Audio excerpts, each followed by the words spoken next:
The diagram represents parallelogram ABCD with BE equal to DF. Prove that A, triangle AEB, is congruent to triangle CFD. B, that AE is parallel to CF. And C, that AECF is a parallelogram. Let's start with part A.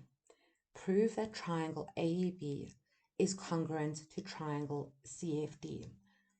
On our diagram, let's make triangle AEB green and triangle CFD purple. Straight away, we can see that EB is the same length as FD. So we can make a note and we can say that EB is equal to FD. And we know that this is true because this information has been given to us. The question tells us that ABCD is a parallelogram. We know that a parallelogram has two pairs of opposite sides that are equal. This means that AB, let's mark it the small blue line, is the same length as CD. So let's put a small blue line over here as well. We also know that AD, let's put two small blue lines on this side, is the same length as BC. So we can mark this side as well. Now AD and BC don't lie on our triangles, so we can't use this information right now.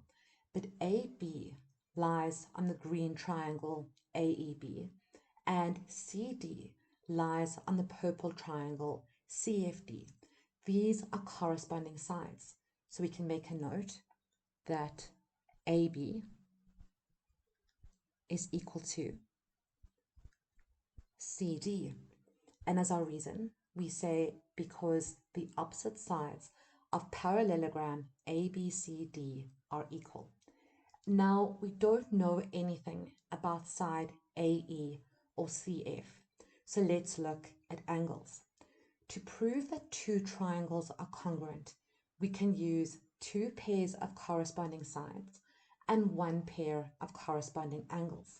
But remember, we have to use the included angle.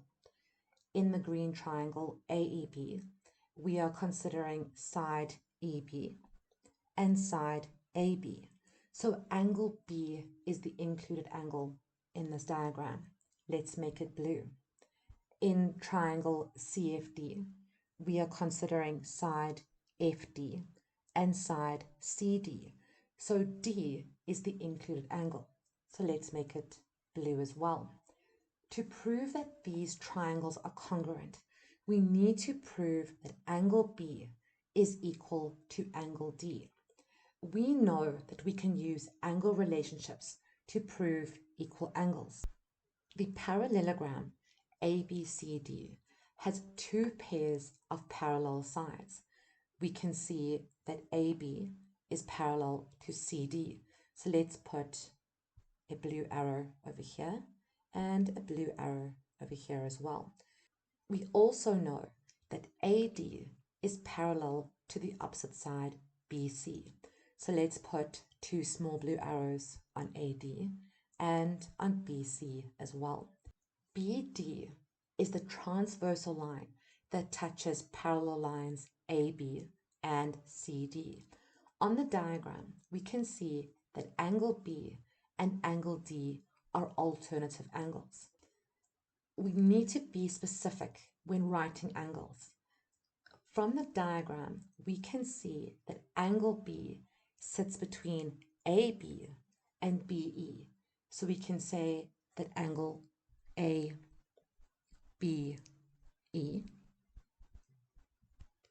is equal to angle D is actually angle CDF.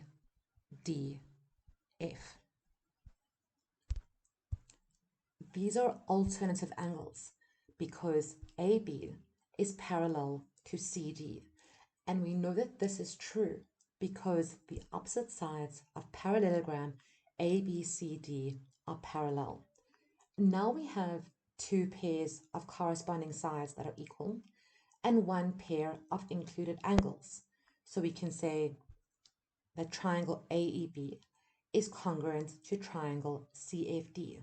And as our reason, we say side, angle, side. For part B, we need to prove that AE is parallel to CF. On our diagram, let's mark AE and CF in red. Now we know that we use parallel lines to find angle relationships, but we can also use angle relationships to prove parallel lines. EF touches both AE and CF.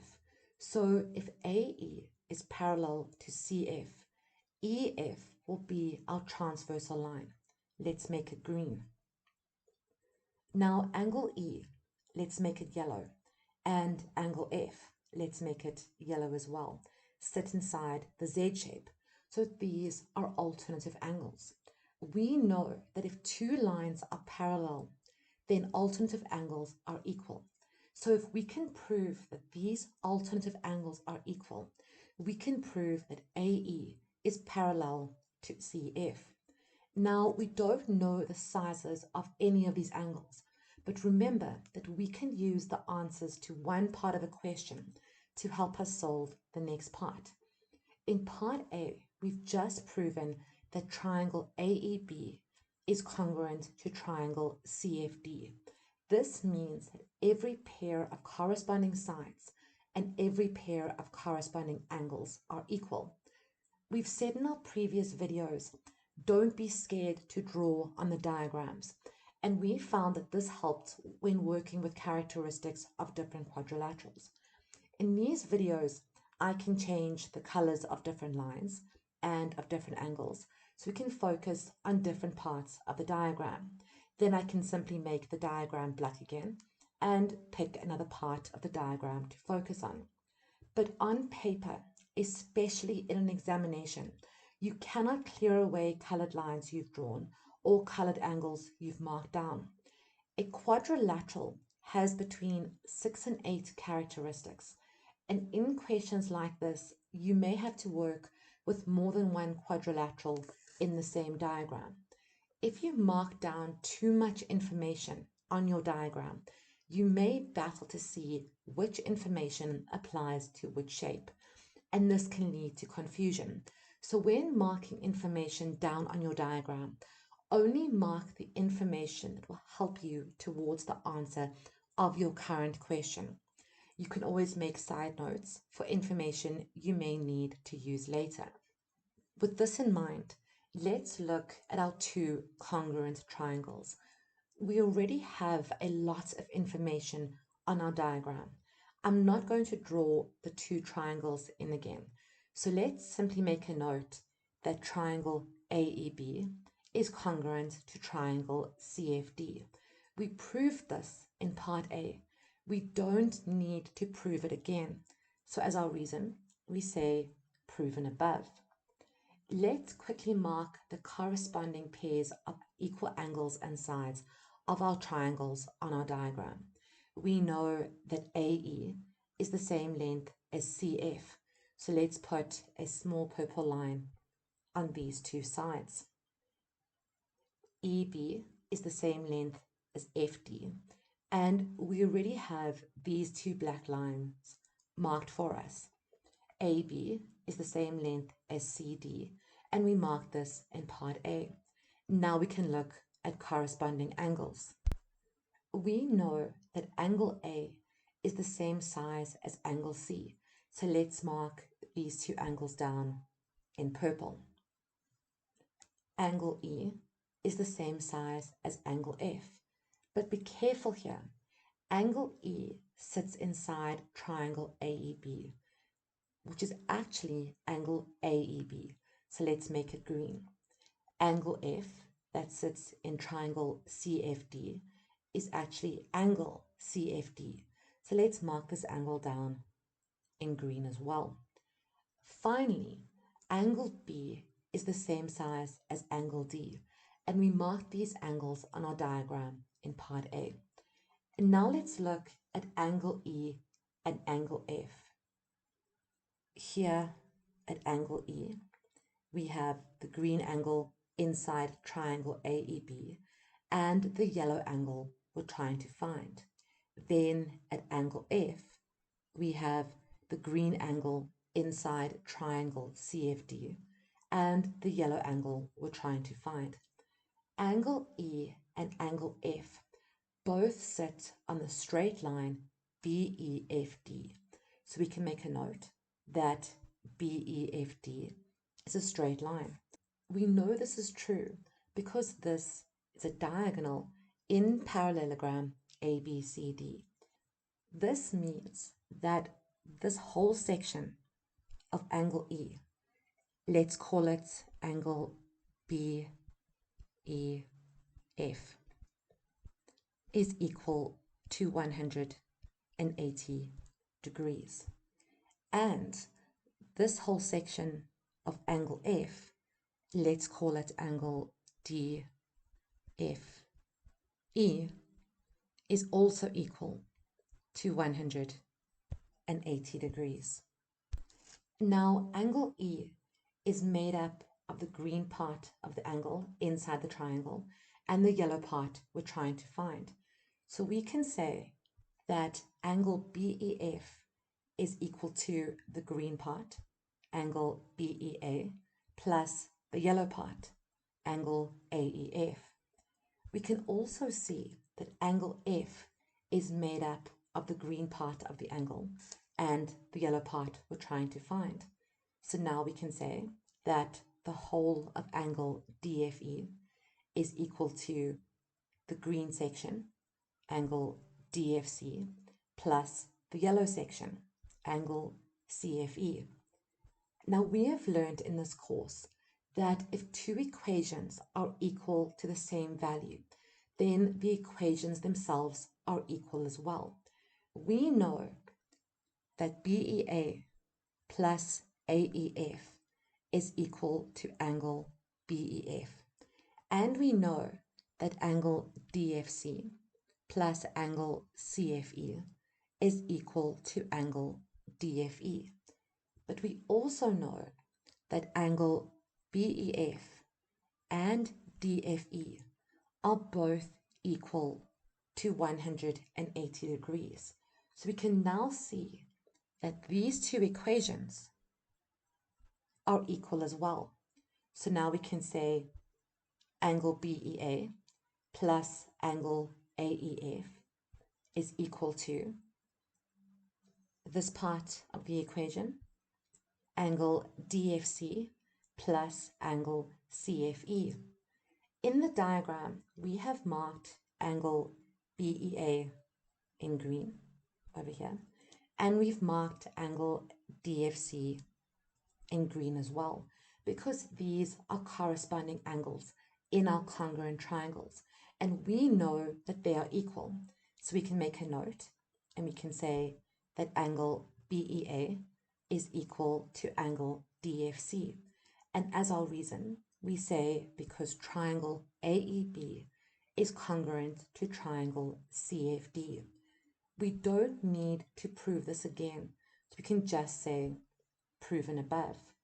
In algebra, we learned that if we have two terms on opposite sides of the equal sign that are the same value, they will cancel out.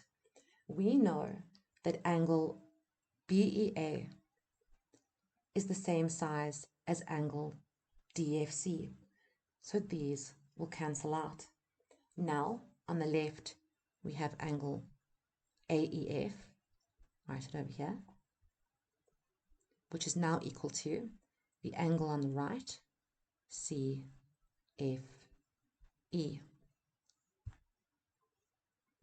Angle AEF is our yellow angle over here, and angle CFE is our yellow angle at F on this side.